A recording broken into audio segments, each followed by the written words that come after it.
वालेकुम, मैं हूं नाइला राशिद और आप सबको बहुत बहुत ईद मुबारक।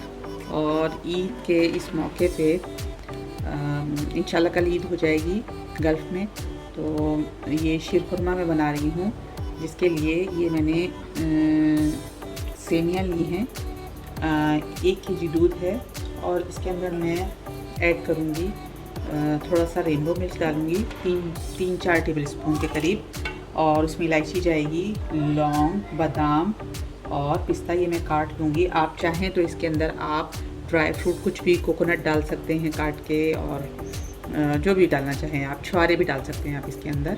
और मैं इसमें 1 टीस्पून जो है वो घी ऐड करूँगी, और घी में मैं ये फ्राई करूँगी सारा ड्राई फ्रूट कट करके, और फिर उसके बाद मैं सेमियाँ भी उसके अंदर फ्राई करूँगी, और फिर मैं उसमें दूध ऐड करूँगी। तो हाँ, और उसके अलावा जो है दूध के अंदर मैं ये ज़ाफ़रान डालूँगी। तो आप चाहें तो आप क्योड़ा भी ऐड कर सकते हैं, अगर ज़ाफ़रान नहीं है तो, नहीं तो रोज़ वाटर भी ऐड कर सकते हैं। तो चलिए स्टार्ट करते हैं।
ये देखें, ये शीर खुरमा तैयार है। आपको अगर इसको गाढ़ा करना है तो ज़्यादा देर तक पकाएं। अगर आपको इसको इतना गाढ़ा नहीं रखना तो आप थोड़ी देर बस इसको 5 मिनट और पका के और इसको बंद कर दें।